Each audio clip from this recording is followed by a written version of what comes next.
First of all, thank you for this incredible opportunity, brother. Oh, it's my pleasure, and it's one of my favorite days every year. It's all about us. That's you right. know, it's That's right. Father's Day. That's and, right. But I love talking about my dad. I love people coming up to me and telling me about my dad because you know, his career as a broadcaster had a lot of folks who thought they knew him. Yeah. And they have great memories of him, as do I. You don't become that kind of a man, that kind of a father, without having somebody that was pouring into you, that was shaping you into being the dad and the man that you are. And so that was Ernie Johnson Sr. Yeah, he played with the greats. He played with Lou Burdett and Warren Spahn and Hank Aaron and Eddie Matthews and all these guys, and then became a broadcaster after that. Yeah.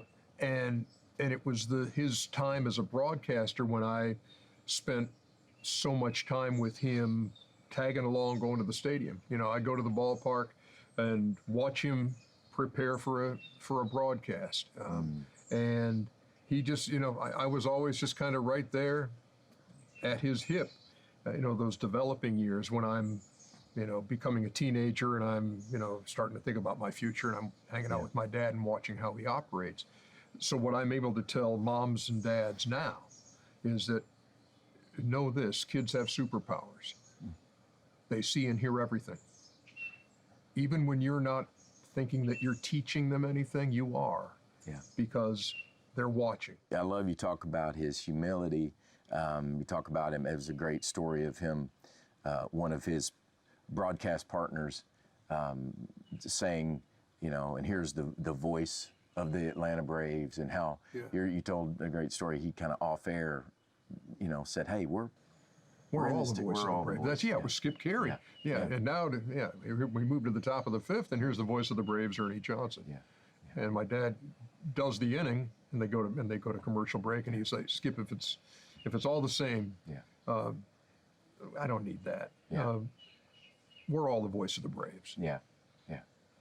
And that stood out with Skip, and it stood out. I mean, again, it's one of those things where, for my dad, it was just a natural thing to say. For somebody who heard it, was like, wow, that tells me a lot about that guy.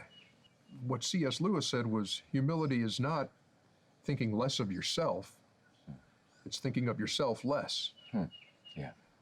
What I tell sons and fathers both, because I've been both, is that starting a conversation and humbling yourself isn't a sign of weakness. It's a sign of strength. Yeah. If you can say, if you can reach out and you're the one who, and you really do want, man, I wish there was something between me and Dad, then you be the one. Yeah. You be the one to say, Dad, I'm sorry. Dad, I don't know where it all went sideways with you and me, but man, I want to make it better. Yeah. Papa of 6 youngins. 6 kids, 4 adopted, and 4 grandkids. Yeah. And life is awesome. Amazing. Yeah. You have encouraged me, you've inspired me as a dad tremendously. Your relationship with all of your youngins, but especially your Michael, and your relationship with him. He was diagnosed with muscular dystrophy, and then he would spend, he would be able to walk on his own for a while. Then he was in a wheelchair, and he remains in a wheelchair. And for those parents out there who have dealt with Duchenne muscular dystrophy, and it's there's no cure for it, and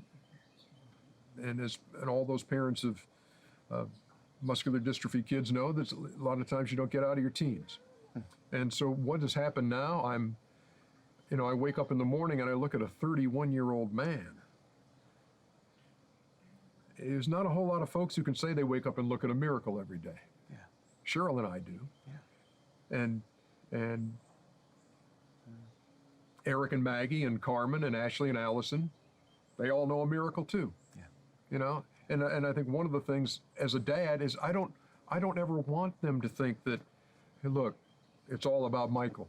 It's all about one of you over the others. Right. It's not, but there are certain members of a family who require more care and who require more attention and who require things to be done for them all day long.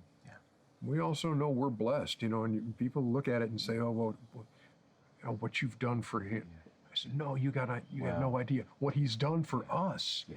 I'm so thankful, Stephen, that at the age of 63 now, I'm not saying, oh, I remember when I was a parent, because you always are.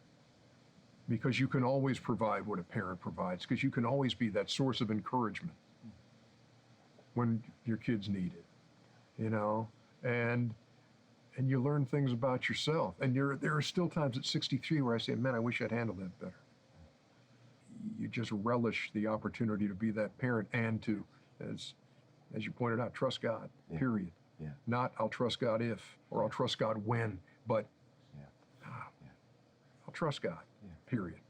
You have lived and continue to live on the high road. I'm thankful for that. Thankful again for your friendship, and thanks for helping me as a dad remember to just keep trusting God. Period. Amen. Bless you, buddy.